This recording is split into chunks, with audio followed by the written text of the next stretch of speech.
सोहळा आनंदाचा गजर विठुरायाचा अखंड हरिनाम सप्ताह मौजे कडेठाण देवीचे तालुका पैठण जिल्हा संभाजीनगर समस्त ग्रामस्थ मंडळी कडेठाण देवीचे तालुका पैठण जिल्हा संभाजीनगर प्रेक्षेपण आपल्या आवडत्या मराठी हॉटस्पॉटवर. आणि कधी जर एवढे व्यसन जर आपल्यावर हावी झाली, आता उद्या आला 31 आला आता बघा तुम्ही. 31 डिसेंबरला एक रस्ता सुना दिसणार नाही. प्रत्येक रस्त्यावरती बॉटल पडलेल्या दिसतील, सगळीकडे काचेचे तुकडे तुम्हाला रस्त्याने दिसतील. अरे 31 साजरा करणारी घाणेरडी संस्कृती माझ्या भारत देशाची नाही. अरे 31 सारखा घाणेरडा उत्सव जर आपण साजरा करत असलो तर लक्षात ठेवा सज्जन हो, अप्रत्यक्षपणे आपण आपल्या शूरवीरांचा, आपल्या साधू संतांचा आणि आपल्या भारतीय संस्कृतीचा अनादर करत आहोत. त्या संस्कृतीला पायदळी तुडवण्याचं काम आपण करत आहोत. लक्षात ठेवा, किती गोड संस्कृती आहे माझ्या भारताची सज्जन हो. ऋषी मुनींची परंपरा लाभलेला देश आहे. आदर्श जीवन जगणारे क्रांतिकारक, थोर क्रांतिकारक, स्वातंत्र्य सेनानी या लोकांच्या जीवनाकडे पहा, यांचे इतिहास वाचा. 31 सारखे घाणेरडे उत्सव साजरे करण्याची दुर्बुद्धी सुद्धा आपल्या मनामध्ये कधी निर्माण होणार नाही. व्यसनाच्या आहारी चाललो आहोत आपण सज्जन हो. रात्र रात्र मदिरापान करत राहतात. आमच्या सारख्याला त्या 31च्या दिवशी संध्याकाळी गाडी कशी चालवावी याची पंचायत असते. कारण त्या 31 डिसेंबरला मला वाटतं सगळ्यात जास्त ऍक्सिडेंट होतात. आणि सगळ्यात जास्त माझ्या छोट्या छोट्या 20, 22, 25 वर्षाच्या छोट्या छोट्या लेकी बाळी त्यांच्या कपाळाचं कुंकू पुसल्या जातं सज्जन होत्या 31 डिसेंबरच्या दिवशी. वैधव्याचं दुःख त्यांना आपल्या जवानीमध्ये भोगण्याची वेळ येते. काय पाप केलंय का त्यांनी? म्हणून जीवनामध्ये विचार करा. माझ्या तरुणांना खास करून विनंती आहे, आपण जर काही असे वाईट पेय जर आपण पित असलो सोडून द्या. जीवन सुधारण्यासाठी परमात्मा आपल्याला वारंवार संधी देत नसतो. ती संधी कधीतरी एखाद्या वेळेलाच मिळत असते. विनाकारण आपल्या जीवनामध्ये अशा नको त्या गोष्टीला डोक्यावर बसून घेण्यात मजा नाही. कित्येक परिवार आहेत, कित्येक प्रपंच आहेत सज्जन हो, उद्ध्वस्त होतात. एक माणूस व्यसनाच्या आहारी जातो, पण सगळा परिवार, त्या परिवाराची दिनचर्या सगळी धुळीला मिसळून जाते. काय आदर्श घ्यायचा आपल्या मुलाबाळांनी त्यांचा? बाप जर दारू पिऊन येत असेल आणि त्या बापाला वाटत असेल माझा मुलगा चांगला वागावा, तर कुठून हे शक्य होणार आहे? व्यसनाला आपल्यावर हावी होऊ देऊ नका. व्यसन आपल्या डोक्यावर बसतील इथपर्यंत तुम्ही त्याचे लाड पुरवू नका. कारण हे जग आहे सज्जन हो, यूज अँड थ्रोचा जमाना आहे. तुम्ही जर त्या व्यसनाकडे यूज अँड थ्रोच्या नजरेने बघत असाल तर व्यसन तुम्हाला तेच करणार आहे, ते तुम्हाला यूज करणार आहे आणि नंतर थ्रो करणार आहे. तुम्ही काबिलियत नाही राहिली की, तुमची त्याला स्वीकारण्याची काबिलियत नाही राहिली की ते व्यसनच एक दिवस तुम्हाला थ्रो करणार आहे. म्हणून कंट्रोल, जीवनाचा कंट्रोल आपल्या जीवना हातामध्ये ठेवा माय बाप. अगदी विनम्र विनंती माझी तुम्हा सगळ्यांना. इथे नसल कोणी घेत नसतील, व्यसनी माणसं नसतील, पण हा साऊंडच्या स्पीकरच्या द्वारे ज्यांच्यापर्यंत आवाज जातोय अशा सगळ्यांना विनंती, हात जोडून नाही आपल्या स्वतःचा तर कमीत कमी आपल्या परिवाराचा तरी विचार करा.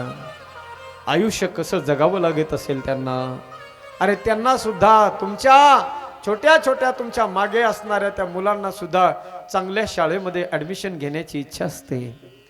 शिकून सवरून चांगलं मोठं जीवन करिअर करायची इच्छा असते, पण त्यांच्या कळ्यांना तुम्ही उमलण्या अगोदरच खुडून टाकता. ती लक्षात ठेवा. तुम्ही तुमचंच आयुष्य मातीत घातलंय, पण परिवाराचं तरी कमीत कमी घालू नये. गरजही जीवनामध्ये सीमित असावी. आपल्याला जेवढं शक्य आहे, आपण जेवढं कमवू तेवढंच आपण खर्च करण्याचा अधिकार आपल्याला आहे. विनाकारण व्यसनाच्या आहारी जाऊन कर्जबाजारी बनतात माणसं. आणि शेवटचा पर्याय, बँकेवाले दारात येतात सावकार लोक दारात येऊन बसतात आणि मग शेवटचा पर्याय एकच उरतो. एक सोपं काम आहे, हातामध्ये दोरी घ्यायची, एखाद्या जनावराची सोडायची, शेतात जायचं, झाडाला बांधायची आणि गळ्यात घालून घ्यायची, संपला विषय. जीवन पुन्हा भेटणार आहे का? अरे जरा विचार करा, हे सोन्यासारखं अनमोल जीवन. अरे नाही तुम्हाला काही करता आलं तर नका करू. नसेल तुम्हाला या प्रपंचाची, या संसाराची जबाबदारी पेलवत नसेल तर नका पेलवू. भगवे वस्त्र धारण करा, हिमालयात निघून जा, भगवंताचं नामचिंतन करा, उद्धार होईल तुमचा बी आणि जे मागं राहिले ते बी आनंदाने जगतील. फक्त एक फोन तिकडे गेल्यानंतर करून सांगा, माझ्याच्याने जबाबदारी पेलवत नव्हती म्हणून मी हिमालयात आलो आणि साधू बनलोय, माझी काळजी नसावी. राम राम. एवढंच म्हणावं, एवढंच म्हणा बस. विनाकारण स्वतः बी स्वतःच्या जीवनाला धुळीला मिसळायचंय आणि दुसऱ्याच्या जीवनाला सुद्धा कोड्यात का म्हणून टाकतोय आपण. म्हणून विनंती आहे सज्जना हो, जर आपण व्यसन करत असाल तर सोडा, नक्की सोडा. आणि आपण सोडाल अशी अपेक्षा व्यक्त करतो. या 12 वर्षाच्या तपपूर्ती सोहळ्याच्या निमित्ताने कडेठाण गावामध्ये ही कथा चालली आहे. तुमची माझ्यावर किती श्रद्धा आहे हे मला माहित नाही, तुम्ही माझ्यावर किती प्रेम करता हेही मला माहित नाही, पण नक्की मला माहिती आहे की तुमची सगळ्यांची श्रद्धा या भागवत ग्रंथावर आहे. जर भागवत ग्रंथावर तुमची श्रद्धा नसती तर 7 दिवस तुम्ही घर सोडून इथे येऊन बसला नसता. म्हणून विनम्र विनंती आहे, वक्ता कोण बोलतोय त्याला काही बघू नका, त्या वक्तव्याला पकडा, त्याचा अर्थ काय आहे, किती चांगला आहे आपल्या जीवनाशी, हो खरंच त्याची गरज आहे का नाही याचा विचार आपण नक्की करा. आणि 31 डिसेंबरला राजेंद्र महाराज कुठे गेले? तवार महाराज प्लीज कमिंग. महाराजांना विनंती आहे, इथेच आहेत मंदिरात कुठेतरी ते. हा ते काय 31 डिसेंबरला सुद्धा जे 31ला तरुण मुलं दारू पितात, पार्ट्या करतात, मस्त या भवानी मातेच्या प्रांगणामध्ये एक तुमचंच कीर्तन जंगी ठेवा, आनंद घ्या कीर्तनाचा सगळ्यांनी इथे. आणि लोकांना कळू द्या, या जगाला, अरे कळू द्या या महाराष्ट्राला, 31 डिसेंबर 31 डिसेंबर साजरा करणारी संस्कृती आपली नाही. कीर्तन प्रवचन करणारी आणि कथा ऐकणारी आमची भारत देशाची संस्कृती आहे. आणि केलं पाहिजे या गोष्टी. अधिक न बोलता आपण माझं एवढंच सांगणं आहे की जीवनामध्ये आपल्या गरजा सीमित असाव्यात. देवाच्या कृपेने प्रयत्न करून सुद्धा, मेहनत करून सुद्धा जर आपल्या जीवनामध्ये देवाने फळच नाही दिलं तर मग मी कालही एक वाक्य बोललो, जर आपल्यावर देवानं भरपूर देवानं आपल्याला दिलं तर देवाची कृपा समजा, आणि देवाने जर आपली इच्छा पूर्ण नाही केली तर देवाची इच्छा समजा. जर आपल्या अपेक्षापेक्षा जास्त मिळालं तर देवाची कृपा, आणि अपेक्षेसारखं नाही झालं तर देवाची इच्छा. काल कथेला चाललो होतो, तिथून जाता जाताच तो नवीन हायवे झालाय पाचोडच्या अलीकडं, त्या पुलाखाली गाडी गेली, जे cut cut cut cut cut cut वाजले, सगळेच गिर गाडीचे चालू मध्ये सगळे. आणि कथेला तिकडं जायचे, लोकांचे फोनवर फोन सुरू झाले. काय करावं म्हणलं, आता देवाची इच्छा आहे, आता करून घ्यायची की नाही ही देवाची इच्छा आहे. एक जणाला मित्रांना फोन केला, सचिन महाराज ढोलेंना, ते ताबडतोब गाडी घेऊन आले आणि आम्हाला तिथे 6 वाजेपर्यंत नेऊन पोहोचवलं. आपल्या मनासारखी गोष्ट झाली तर म्हणायचं देवाची कृपा, आणि आपल्या मनाच्या खिलाफ झाली तर म्हणायचं देवाची इच्छा. हे सूत्र ध्यानात ठेवा. अख्खी कथा नाही ध्यानात राहिली तरी हरकत नाही, जीवन जगताना या 2 गोष्टी ध्यानात ठेवा. मनासारखी गोष्ट घडली, देवाची कृपा झाली, आणि मनाच्या विरोधात गोष्ट गेली, देवाची ही इच्छा आहे म्हणून तिला स्वीकारा. देवाची इच्छा आहे म्हणून तिचा स्वीकार करायचा. दुःख असलं तर दुःख आणि सुख असलं तर सुख. सुदामाच्या जीवनामध्ये दुःख होतं, परिस्थिती त्याची खराब होती, त्यानं विचार केला ही देवाची इच्छा आहे, आणि देवाची इच्छा आहे म्हणून तिचा स्वीकार त्यानं केला. उदास नाही झाला, आनंद होता सज्जना हो. आणि भगवंताच्या भक्ताचे लक्षण हेच आहे. जिनके ओठों पे हंसी, जिनके ओठों पे हंसी और पावों में छाले होंगे, प्रभु प्रभु वही तेरे ढूंढने वाले होंगे, जिनके ओठों पे हंसी और पावों में छाले होंगे.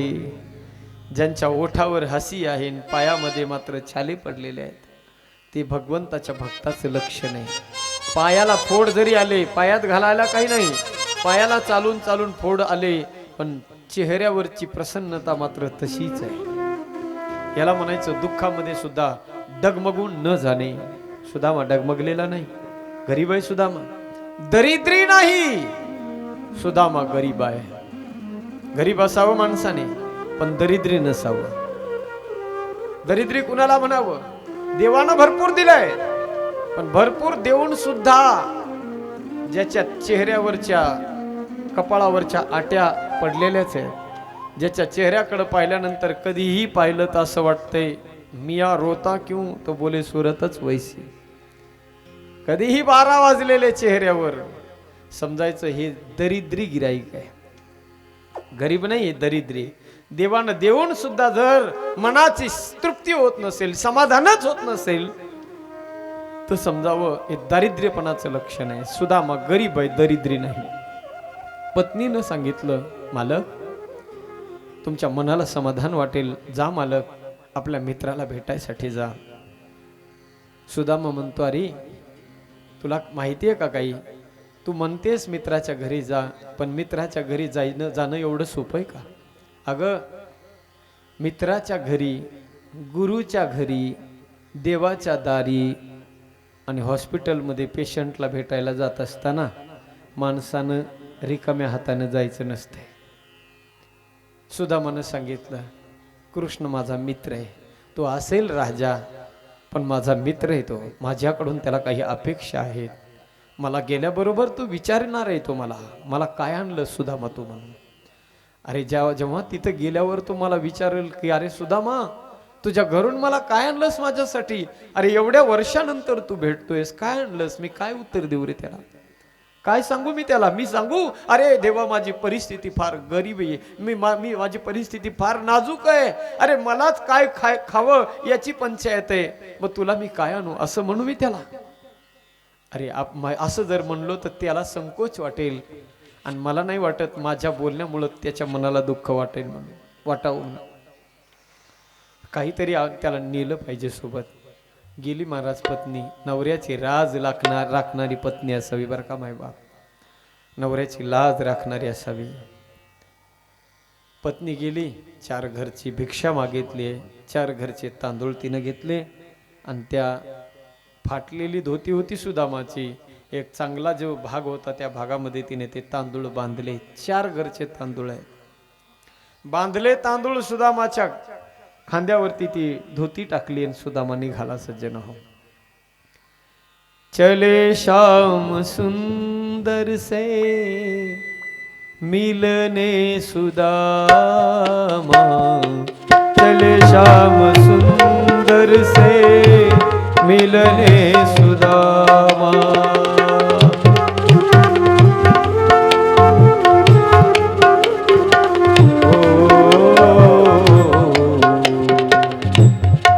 श्याम सुंदर से मिले सुदामा, चले श्याम सुंदर से मिलने सुदामा, चले श्याम सुंदर से मिलने सुदामा.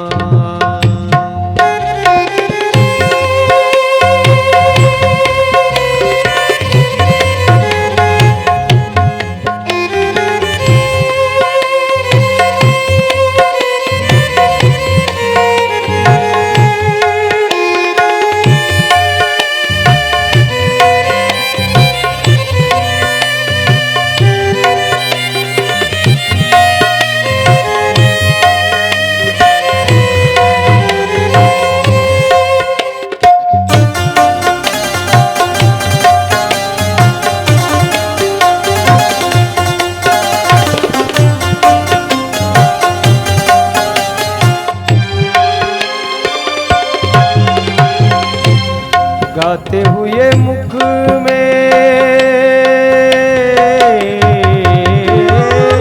गाते हुए मुख में हरे कृष्ण रामा, गाते हुए मुख में हरे कृष्ण राम राम राम राम राम। चले श्याम सुंदर से मिलने सुदामा, चले श्याम सुंदर से मिलने सुदामा।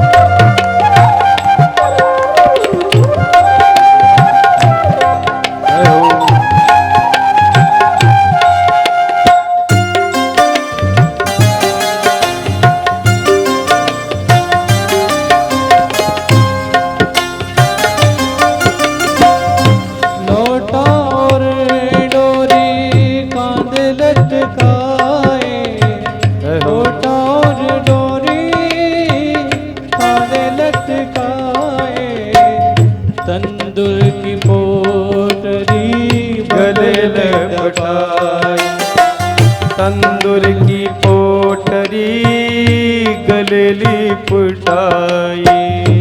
जाकर के पहुँचे द्वारे कधामा, जाकर के पहुँचे द्वारे कधामा। चले श्याम सुंदर से मिलने सुदामा, चले श्याम सुंदर से मिलने सुदामा। भरे उनकी आँखों में, भरे उनकी आँखों में एक तुझ करुणा।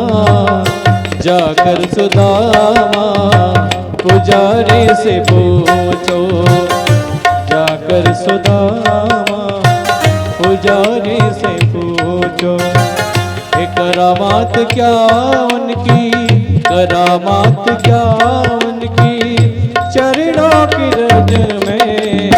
जाकर के गौतम के नारे से पूछो, जाकर के गौतम के नारी से पूछो, जाकर के गौतम के नारे से पूछो, नारी से पूछो। सुदामा निघाला सज्जन हो, कृष्णाला भेटण्यासाठी निघालाय सुदामा। तंदूर की पोटरी गलेली पटाई, लोटावर झारी गलेली पटाई। जाते हुए मुख में,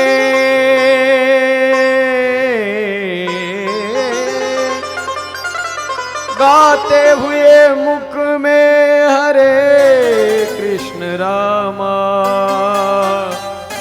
चले श्याम सुंदर से मिलने सुदामा।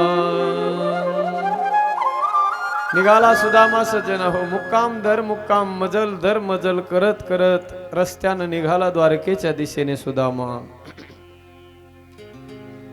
चालून चालून पाय थकलेत, चालून पाय हे थकले, थकले रे थकले। मी धाई धाई, मी रडते दाई दाई। मज कृष्ण भेटवा बाई, मज कृष्ण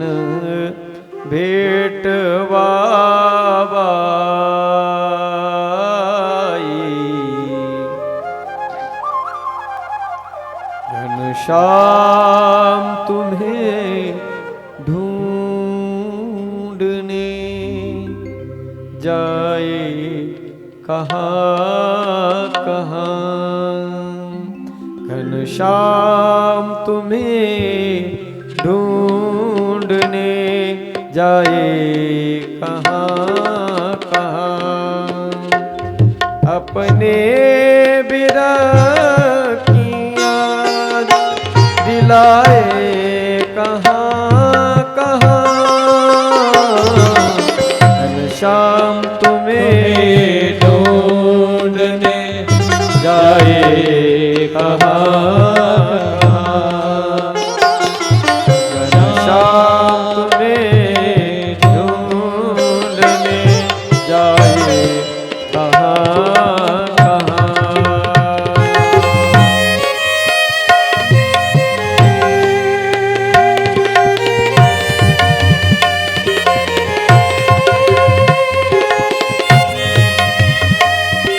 जय हो।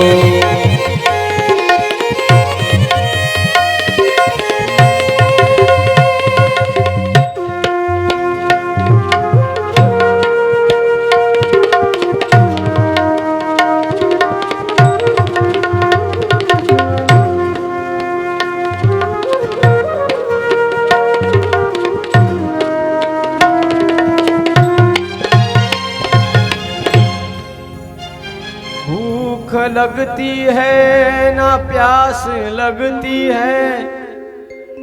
भूख लगती है ना प्यास लगती है। ये जिंदगी अब उदास लगती है।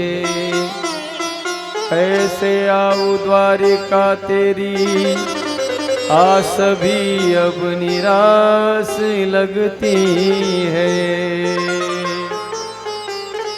भूक लागत नाही, तहान लागत नाही, चाललेला आहे सुदामा। अखंड हरिनाम सप्ताह श्रीमद भागवत सोहळा श्री क्षेत्र कडेठाण देवीचे तालुका पैठण जिल्हा संभाजीनगर। कडेठाण देवीचे तालुका पैठण जिल्हा संभाजीनगर। समस्त ग्रामस्थ मंडळी कडेठाण देवीचे तालुका पैठण जिल्हा संभाजीनगर। प्रक्षेपण आपल्या आवडत्या मराठी हॉटस्पॉटवर।